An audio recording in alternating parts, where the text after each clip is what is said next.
साधारणपणे 6 लाख कबूतर आहेत. पण ही कबूतर जी आहेत त्यांचे असे ठिये आहेत, त्यांचे असे कप्पे, तर तिथे ते सगळे एकत्र केले तर ते साधारणपणे 5 ते 6 लाखांपर्यंत कबूतर होतील.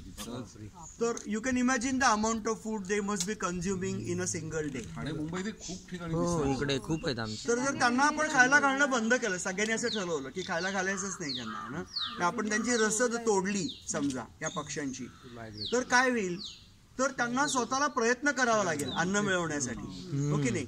म्हणजे ते एक्सरसाइज करतील, ते हालचाल करतील, ते इकडे तिकडे जातील, आणि मग नंतर त्यांना असं लक्षात येईल की त्या प्रोसेसमध्ये कॉम्पिटिशन पण एक आहे. आता कॉम्पिटिशन असल्यासारखं चित्रच दिसत नाही. लोक उंजळी भरून शिवाजी पार्कला कबूतरखान्यामध्ये उंजळी भरभरून टाकतात, पोती असतात, पोती ठेवलेली असतात, आणि ते याचं कित्येक माणसं याचं लक्षण आहे ना.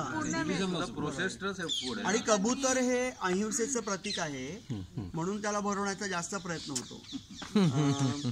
शांतीचं प्रतीक आहे त्यांच्या धर्मांमध्ये. म्हणजे मला काही त्या धर्माशी आणि त्याचे काही घेणं नाहीये. गुजराती, कच्छी, मारवाडी सगळे लोक तिथे येतात आणि ते त्यांना भरवतात. तर त्यांनी त्यांच्या धर्मात ते सांगितलंय, तर त्यांना त्यातल्या त्यात सहज शक्य काय आहे करणं संपूर्ण दिवसाच्या कॅलेंडरमध्ये, दिनचर्येमध्ये, तर पक्ष्यांना भरवणं, म्हणून ते पक्ष्यांना भरवतात.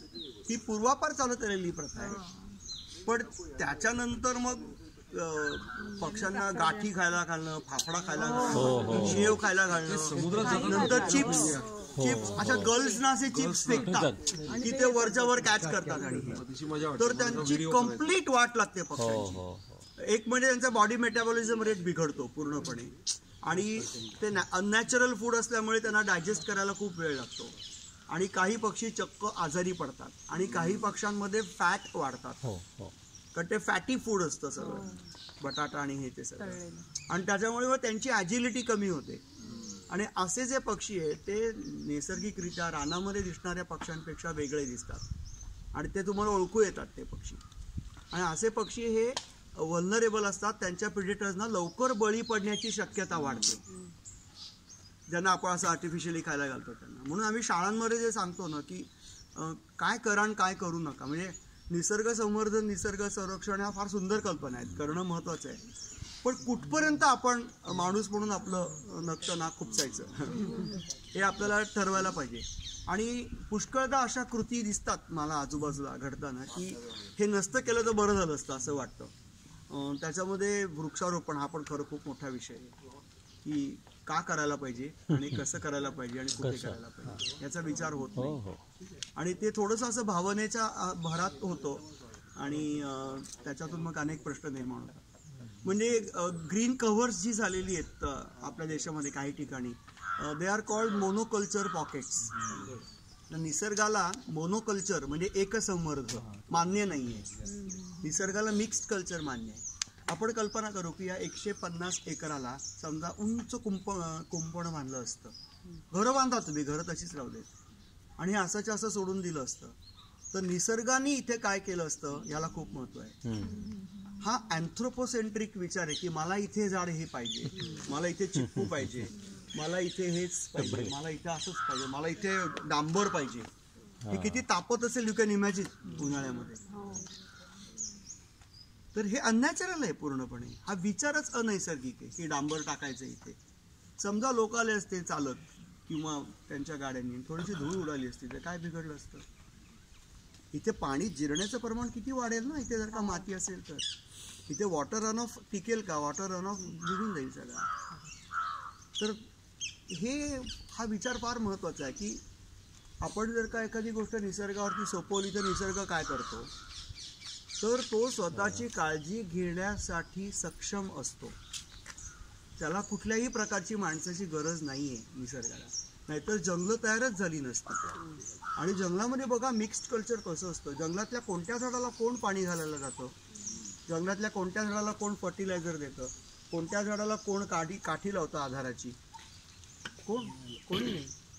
आणि आपण म्हणतो की जंगलातली डायव्हर्सिटी ही इथल्या डायव्हर्सिटीपेक्षा जास्त आहे. मग ते सिद्ध झालेलं आहे की निसर्गाने जे निर्माण केलेलं असतं तिथेच बायोडायव्हर्सिटी दिसते ना, जैविक विविधता, किंवा त्याला एक छोटा शब्द जीविधता असा एक आम्ही कॉइन करण्याचा प्रयत्न करतोय.